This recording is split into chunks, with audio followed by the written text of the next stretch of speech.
Hola, ¿qué tal? A continuación procederé con la resolución del ejercicio 11.24 del libro de diseño de elementos de Norton para la materia de diseño de elementos perteneciente a la carrera de mecatrónica en la Universidad de las Fuerzas Armadas. Mi nombre es Rafael Toala y procedemos con la resolución.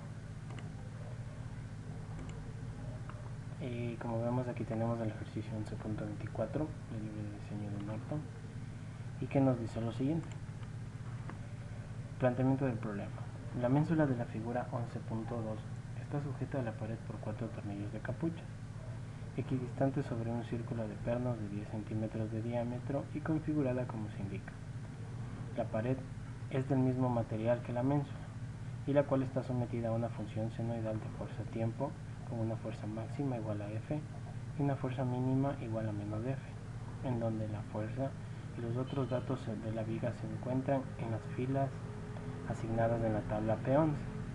Determine las fuerzas que actúan sobre cada uno de los 4 tornillos de cabeza debidas a esta carga de ciclo invertido y seleccione el diámetro de la longitud y la precarga aceptable del tornillo, que darán un factor de seguridad mínimo de 1.5 para cualquier modo de falla posible en un ciclo de 5 elevado a la 8 ciclos.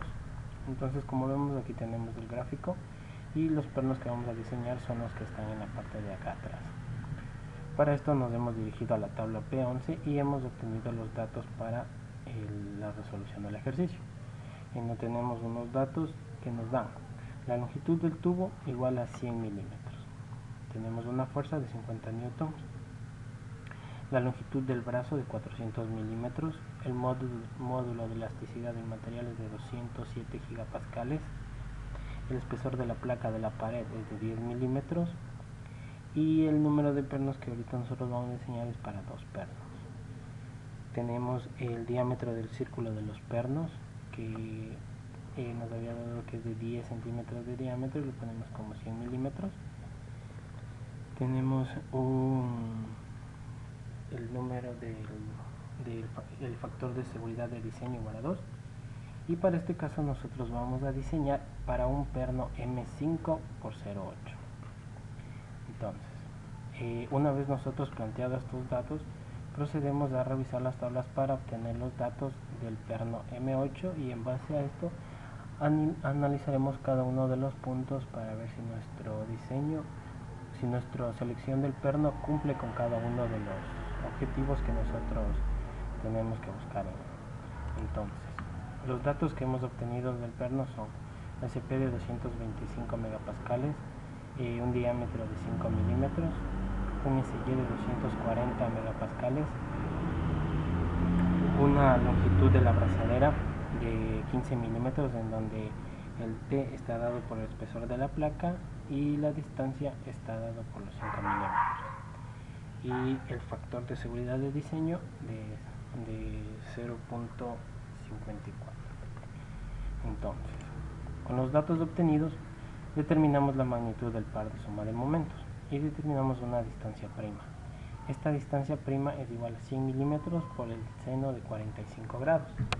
Esta distancia la obtenemos de aquí, de la distancia entre los dos pernos. Sabemos que la distancia de esta de aquí, de esta hipotenusa en este triángulo que se forma aquí, sería el diámetro de los pernos que nos dan como dato, y por el seno de 45 grados obtenemos una distancia de prima.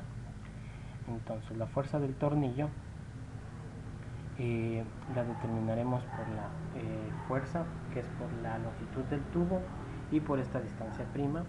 Entonces la fuerza tenemos de 50 newtons, la longitud teníamos ya de 100 milímetros y esta distancia que acabamos de calcular nos tenemos un valor de 70.711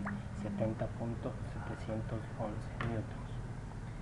Continuamos, determinamos la carga del tornillo. La carga del tornillo está dada por la potencia total que hemos calculado anteriormente y por N, que es el número de pernos.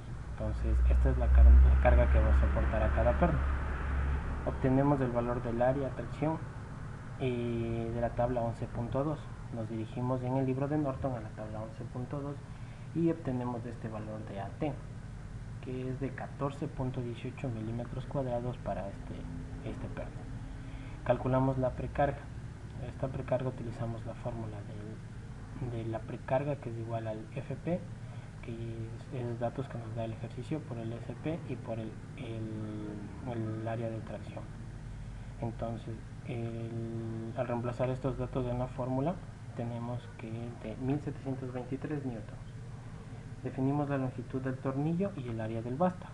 Entonces definimos la longitud del tornillo primero, que es igual a 2 por el espesor de la placa de la pared. Tenemos un valor de 20 milímetros. Y también, como vimos, tenemos el área del vástago.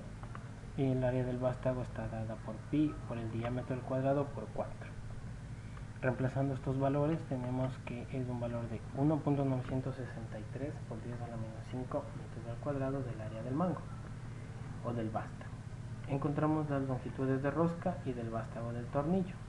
Entonces tenemos que la longitud menos la distancia que habíamos encontrado desde entonces nos da que es igual a 15 milímetros, y esta longitud para el vástago del tornillo es igual a 5 milímetros. Encontramos la longitud del hilo en esta zona de sujeción, o sea de la parte roscada. Entonces vamos a tener que la rosca es de 10 milímetros. Procedemos a calcular la rigidez del perno, el KB, que nos viene a dar con los valores que ya hemos, y el módulo de elasticidad, que es de 207 gigapascales. Entonces, reemplazando estos valores encontrados anteriormente, obtenemos que es de 2.157 por 10 a la 8 newton sobre metro. Procedemos a calcular la rigidez del material y usamos las constantes de la tabla 11.9a, igual pertenecientes al libro de Norton. Entonces obtenemos estos valores de A y este es el valor de B. Estos valores son constantes, entonces los reemplazamos directamente para el KM y tenemos un valor de 1.005 por 10 a la 9 newton sobre metros. Continuamos.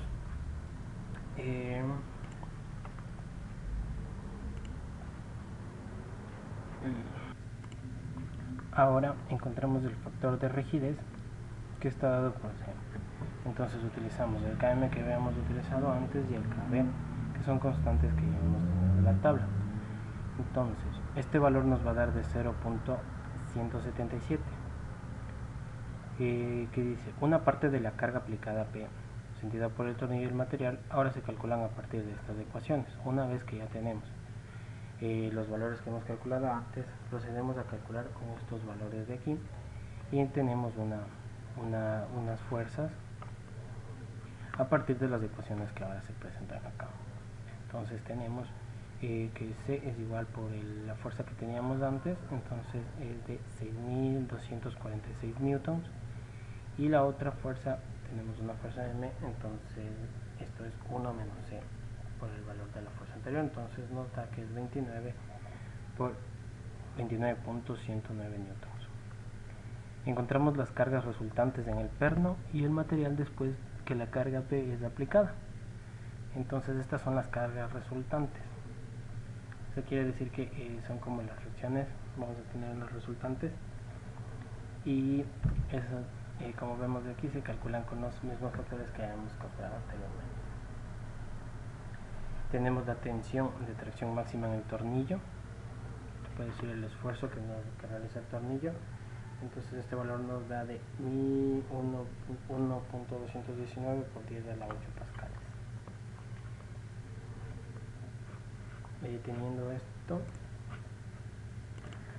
procedemos para la siguiente parte, ya la parte final del ejercicio, en donde hemos determinado que esta es una situación de tensión inercial, por lo que la tensión principal y la tensión de von Mises son idénticas a la tensión de tracción aplicada. Entonces la seguridad contra el rendimiento para la clase de 4.6 con un SI de 240 megapascales es un valor que nos da el ejercicio, se ve reflejada por esta ecuación. Entonces el NY es igual al SY sobre el esfuerzo que hemos calculado anteriormente. Entonces este sí aquí viene a ser nuestro factor de seguridad, que es de 1.9. Entonces el ejercicio nos pedía que tenemos un factor de seguridad mínimo de 1.5. se puede decir que entonces es satisfactorio nuestro diseño, o bueno, nuestra selección de nuestro perno. Y para la carga requerida para separar la junta y el factor de seguridad contra la separación de la junta se encuentran en estas ecuaciones. Entonces estos son los otros dos parámetros que nos pide el ejercicio, y como vemos ya en base al factor de diseño, al factor de seguridad de diseño, ya nuestro diseño es sobresaliente. Eso sería todo en base a la resolución del ejercicio. Muchas gracias por prestar atención. Hasta luego.